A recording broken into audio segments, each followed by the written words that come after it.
This song was written 20 years ago.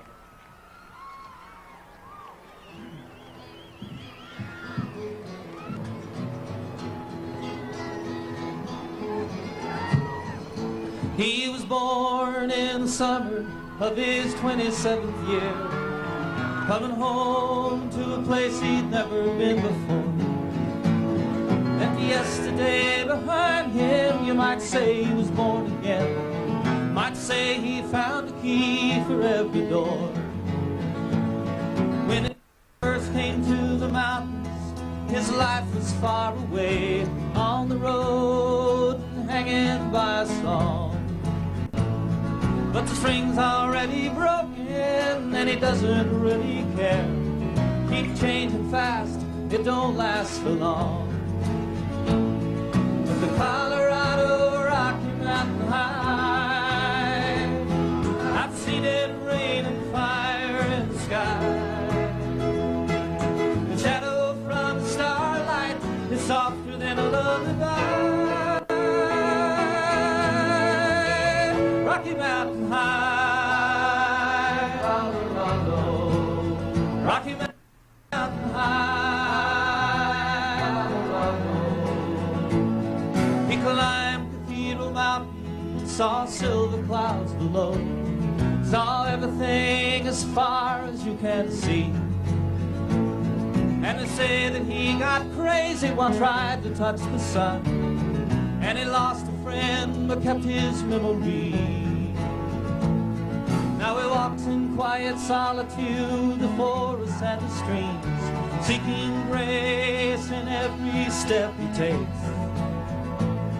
His side is turned inside himself to try and understand the serenity of a clear blue mountain lake. And the Colorado Rocky Mountain High, I've seen it rain and fire in the sky. You can talk to God, listen to the casual reply. Rocky Mountain High, Colorado, Rocky Mountain High, Colorado.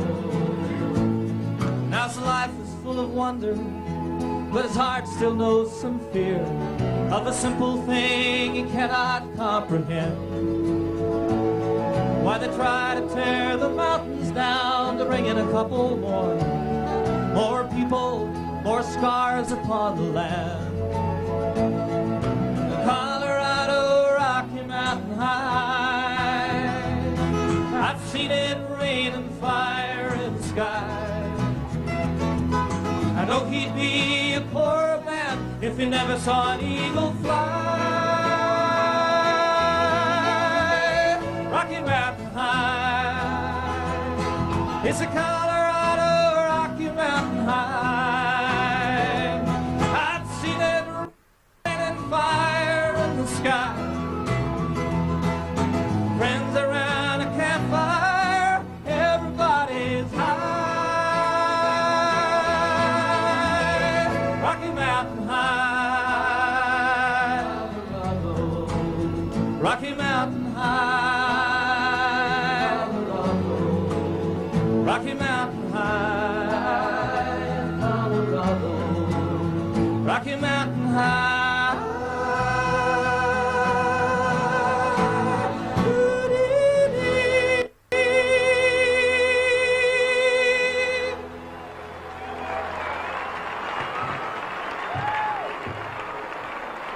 Thank you very much, and once again, Happy Earth Day.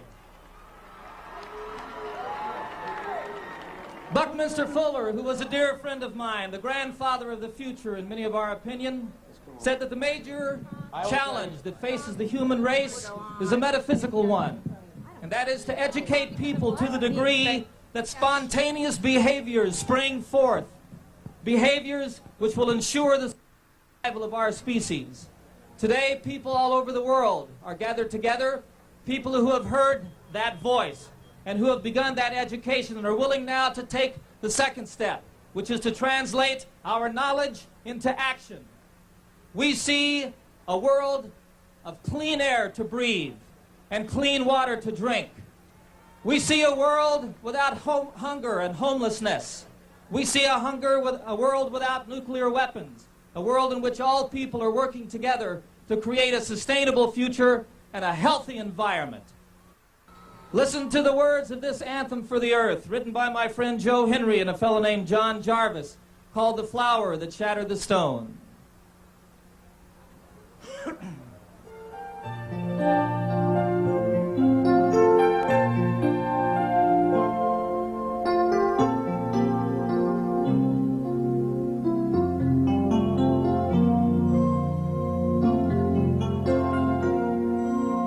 The earth is our mother, just turning around, with the trees in the forest, roots underground. Our Father above us, whose sigh is the wind, paint us a rainbow without any end. As the river runs freely, the mountain does rise. Let me touch with my fingers, see with my eyes. In the hearts of the children, a pure love still grows, like a bright star in heaven that lights our way home, like the flower that shattered the stone. Take a break from some of the entertainment so we can get your thoughts of what you've seen so far on this Earth Day 1990. The phone number is on your screen. We'll try to take as many calls to get your comments and thoughts as possible in the short break between some of the policy speakers, some of the embedded elected officials, and others who are going to be on, and we want to hear that straight away. This rally started at 11 o'clock East Coast time. It's scheduled to go to 5 o'clock. So far, we estimate they're roughly about half an hour behind time. Whether they're going to extend past 5 o'clock, we don't know. We'll let you know as we find out.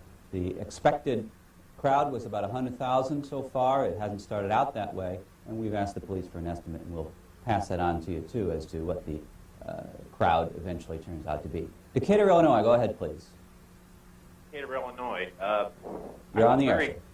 Hello. You're on the air. I was very interested in the speaker, Mr. John O'Connor, I believe it was. He mentioned that the corporations are a big part of the problem for many of the environmental problems that we face.